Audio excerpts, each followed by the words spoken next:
दोस्तों, बाइडेन की कसम हमास होगा खत्म का नारा तो आपने जंग की शुरुआत में देखा होगा, जहां हमारा गोदी मीडिया ये बताने पर उतारू था कि अब बेंजामिन नेतन्याहू ने बाइडेन की कसम खा ली है। पर अब आप लोग कसम खा सकते हैं जो बाइडेन की, आप लोग कसम खा सकते हैं बेंजामिन नेतन्याहू की, आप कसम खा सकते हैं ऋषि सुनक की, आप कसम खा सकते हैं एमिल मैक्रा की। इसलिए क्योंकि अब आप कह सकते हैं कि फिलिस्तीन आज़ाद होगा और फिलिस्तीन को आज़ाद होने से अब किसी का बाप भी नहीं रोक पाएगा। क्योंकि पहले जो एहतजाज फिलिस्तीन के हक में हो रहे थे वो पहले मुस्लिम देशों में दिख रहे थे, पर अब धीरे धीरे ये आग जो है वो पश्चिम देशों में पहुंच चुकी है। और पश्चिम देशों में किस तरीके से लोग एहतजाज कर रहे हैं और एहतजाज के चलते कैसे 2000 से ज़्यादा छात्रों को सलाखों के पीछे डालने का काम किया जा रहा है, ये तस्वीर दुनिया देख रही है। और ये आज़ादी की पहली झलक है, जहां आप बात करें अमेरिका की, आप बात करें फ्रांस की, आप बात करें ब्रिटेन की, आप बात करें कनाडा की, चाहे आप बात करें इटली की, या तमाम पश्चिमी वो देश, जहां कोई एक ऐसा कोना नहीं बचा है जहां फिलिस्तीन के हक में आवाज़ों को बुलंद नहीं किया जा रहा। और ये वो देश है जो खुल करके इस जंग में इजराइल के साथ खड़े हुए थे, उनकी सरकारें इजराइल के साथ में खड़ी थी, पर अवाम ने बता दिया कि वो अगर खड़े हैं तो मजलूम फिलिस्तीनियों के साथ खड़े हैं, और जो कुछ भी गाजा के अंदर हो रहा है वो इजराइल द्वारा किया गया आतंकवाद है। और ये आग जो छात्रों के बीच में भड़की है वो अमेरिका में भड़की है, जहां अमेरिका में ही 40 से ज़्यादा जगह पर एहतजाज जो है वो फिलिस्तीन के हक में होने लगा है। और जब ये एहतजाज हो रहा है तो हर हथकंडा छात्रों को रोकने के लिए किया गया। कोलंबिया यूनिवर्सिटी से वीडियो सामने आए हैं, पहले इस पर नजर डालिए।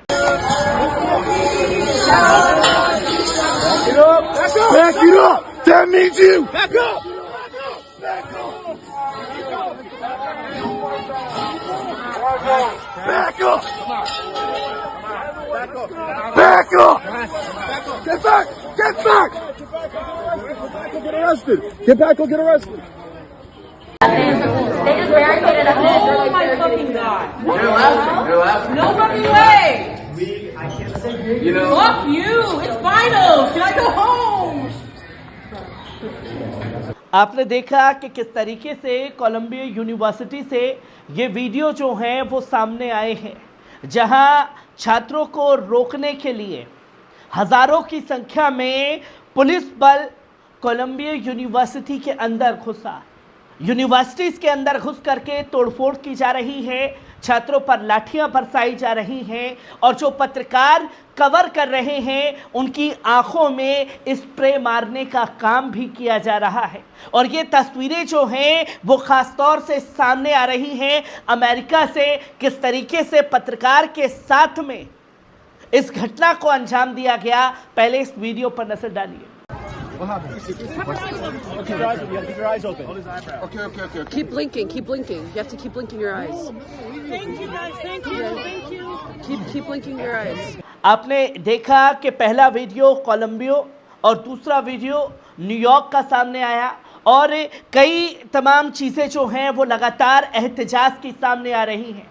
और एमस्टेम यूनिवर्सिटी में भी एहतजाज जो है वो देखने को मिला है। पहले इस वीडियो पर नजर डालिए। We see you, we hear you, we will get justice for you. We see you, we hear you, we will get justice for you. We see you, we hear you, we will get justice for you. We see you, we hear you, we will get justice for you. We see you, we hear you, we will get justice for you. We see you, we hear you, we will get justice for you. We see you, we hear you, we will get justice for you. We see you, we hear you, we will get justice for you. We see you, we hear you, we will get justice दोस्तों, शायद ही America का कोई एक ऐसा कोना बचा होगा जहां फिलिस्तीन के हक में आवाज को बुलंद नहीं किया जा रहा है। पर जो जुल्म ज्यादती की जा रही है लगातार छात्रों के साथ में, वो देखते ही देखते पूरी दुनिया में आग की तरह फैल रही है, जहां एक के बाद एक कई पश्चिम देशों में छात्र जो हैं वो सड़कों पर उतर आए हैं। जहां आपको बता दें कि ये तमाम वीडियो सामने आए और इस वीडियो के सामने आने के बाद बवाल मचा हुआ है, जहां युद्ध के बाद में कोलंबिया यूनिवर्सिटी के कई कॉलेजों में छात्रों ने प्रदर्शन किया, एयर फिलिस्तीन झंडा लहराया। आंदोलनकारियों ने विश्वविद्यालय की एक इमारत पर भी चढ़कर फिलिस्तीनी झंडा लहराया। इसके बाद दर्जनों पुलिस ने मंगलवार को न्यूयॉर्क शहर के बीच स्थित विश्वविद्यालय में मार्च किया और इमारत को छात्र के कब्जे से आज़ाद कराया। इस दौरान प्रदर्शन कर रहे कई छात्रों को भी गिरफ्तार किया गया। पुलिस ने इमारत में घुसने के लिए सीढ़ी वाले ट्रक का इस्तेमाल करना शुरू कर दिया और फिलिस्तीनी झंडा जो फहराया जा रहा था, फिलिस्तीनी झंडा हटाया गया।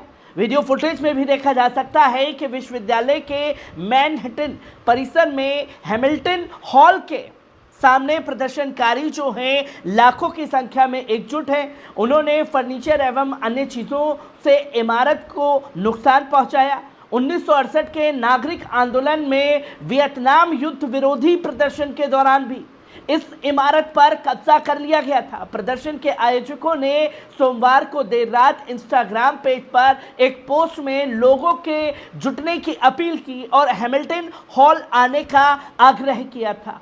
इस दौरान खिड़की से मुक्त फिलिस्तीन का बैनर लटका हुआ था। फिलिस्तीन आज़ाद होगा, फ्री फिलिस्तीन के नारे पूरे अमेरिका में गूंज रहे हैं। छात्र रेडियो स्टेशन ने हॉल पर कब्जे का प्रसारण किया।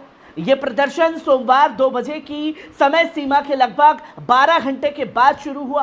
प्रदर्शनकारियों ने सोमवार दोपहर तक वहां से हट जाने के लिए निलंबन के लिए तैयार रहने के लिए भी कहा गया था, जिसके बाद विश्वविद्यालय के अधिकारियों ने घटनाक्रम पर टिप्पणी का अनुरोध करने वाले ईमेल का जवाब दिया। लेकिन सार्वजनिक सुरक्षा विभाग ने एक बयान में कहा कि सिर्फ एक ही स्थान से प्रवेश किया जा सकता है, बाहर निकाला जा सकता है। उसने कहा कि समुदाय प्रत्येक सदस्य की सुरक्षा सर्वोपरि है और हम एहतजाज हर हाल में करेंगे। जो कि आवाज अमेरिका में बुलंद हो रही है, वो अमेरिका जो अपने आप में सुपर पावर कहलाता है, वो अमेरिका जो खुल करके इस जंग में इजराइल के साथ खड़ा है, जो अपनी पार्लियामेंट से इजराइल को हथियार देने के लिए बिल पास करवाता है और उस हथियार से मजलूम फिलिस्तीनी बच्चों का नरसंहार किया जा रहा है, जहां 40,000 से ज़्यादा लोगों को शहीद करने का काम फिलिस्तीन के अंदर कर दिया गया है। और जब फिलिस्तीन के अंदर 40,000 से ज़्यादा लोग शहीद हुए हैं तो संख्या ये भी सामने आई है कि तकरीबन 1 साल से लेकर के 16 साल तक के बच्चों की संख्या इसमें 15,000 के आसपास पहुंच चुकी है और 9,000 से ज़्यादा महिलाएं इसमें शामिल हैं। और दुनिया जिसे हमास को आतंकवादी बता रही थी, ये पश्चिम देश हमास को आतंकवादी ठहरा रहे थे, अब उन्हीं की आवाम, उन्हीं के छात्र, उन्हीं के लोग ये कह रहे हैं खुल करके जो आतंकवाद की परिभाषा हमास के लिए सेट की जा रही है, वो असल में अपने हक के लिए लड़ रहे हैं। अगर आतंकवाद कोई फैला रहा है तो वो है सिर्फ अमेरिका और इजराइल, जिसके चलते ये नौबत इस जंग में आई है। और छात्रों ने एक साथ अपना परचम लहरा करके दुनिया को बता दिया है कि वो इस नरसंहार के खिलाफ ऐसे ही आवाज़ उठाएंगे। और जब अमेरिका में इतनी तेज़ी से आवाज़ बुलंद हो रही है तो गाज़ा के लोग भी इन छात्रों का शुक्रिया अदा कर रहे हैं। हर एक खबर को आपसे रूबरू कराता रहूँगा। दीजिए इजाज़त, शुक्रिया।